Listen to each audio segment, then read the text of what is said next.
Well, holiday shopping season is here, with consumers expected to spend up to $966 billion this year, according to the National Retail Federation. Sticking to a budget can be challenging this time of year, especially with the allure of deals and the festivities. But sticking to a budget is very important. So joining me now with expert tips on how to navigate this season is David Peters, financial advisor and founder of David Peters Financial Group. David, welcome to the show. Thank you for having me. All right, so we know that consumers still expected to dole out a lot of money. What should they know about creating a budget that will work for them this holiday season? Well, I think that the poll here really sort of illustrated the problem. I think that the biggest thing is that people need to think about how much they want to spend ahead of time, and probably also, talking ahead of time to those people that we are planning to buy for. A lot of times people are exchanging gifts, and so just making sure that we've set expectations kind of ahead of time about what is appropriate to spend. So what's the best way to plan out what we should buy and what maybe we should not buy, even if the deal seems attractive? I think that the best way is to stick to the budget that we have, and to not get outside of it. And the allure of deals, as you said, I think is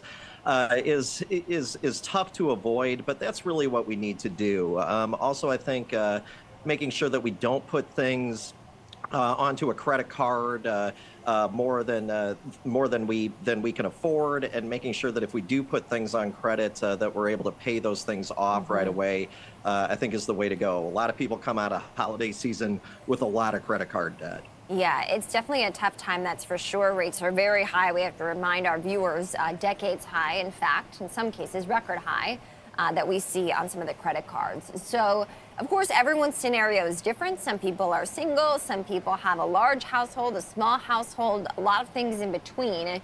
So what's the best way to approach it? Let's say if you have a large household, maybe versus a smaller household.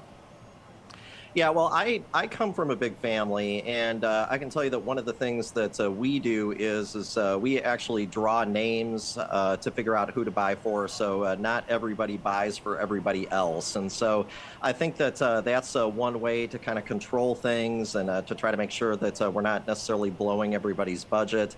I think also, too, being creative on gift giving, I think, and the holiday season and how we spend time together can also offer some opportunities as well. Sometimes with larger families, maybe doing an activity together, or perhaps deciding to do a charitable event together. That sometimes that can be a good substitute for gift giving without blowing anybody's budget. And let's just remind our viewers here, David, best practices when it comes to using a credit card, especially this time of year.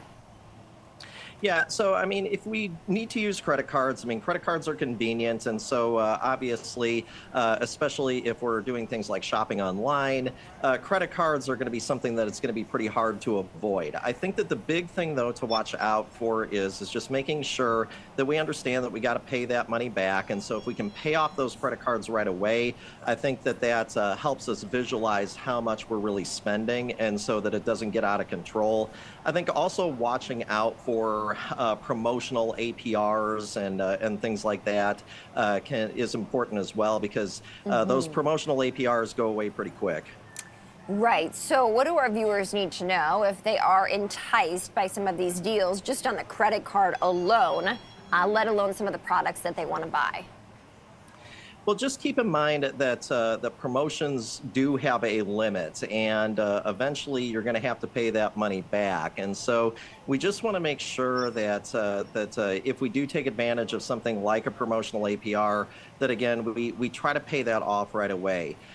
Making sure that you manage your cash flow, especially during holiday time, is very important. As you said, Kristen, people tend to spend a lot of money during this time, and it's not unusual to carry a lot of debt into the new year, and that's no way to start. And so I think just making sure that we are tracking everything that we're spending, and that we stick to the limits that we have set out. That's going to be the best way for us to navigate the holiday season.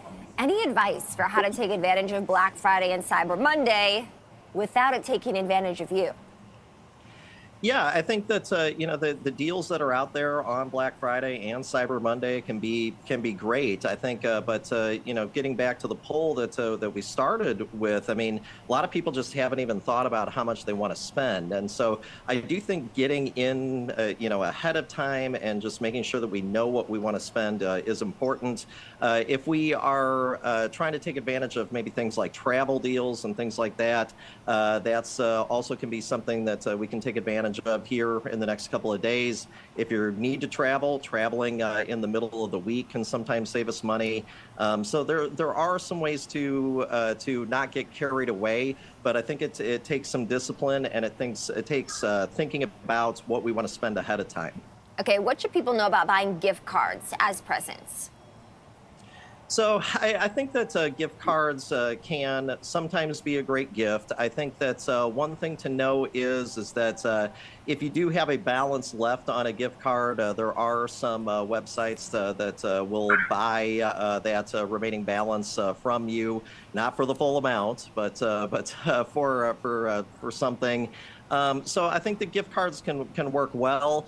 But again, it's about setting limits on our spending more than anything else. And so I think if a gift card is the way to go, then I think that that's just fine. Go-to gifts for the holidays, David? I'm sure you have some creative answers here. Knowing that you come from a large family, right? So I think gift giving is something that you might be very good at. Yeah, well, I am a financial advisor through and through, and so a lot of times what I like to give is if I can make contributions to a Roth IRA for one of my family members, that's something that I like to do.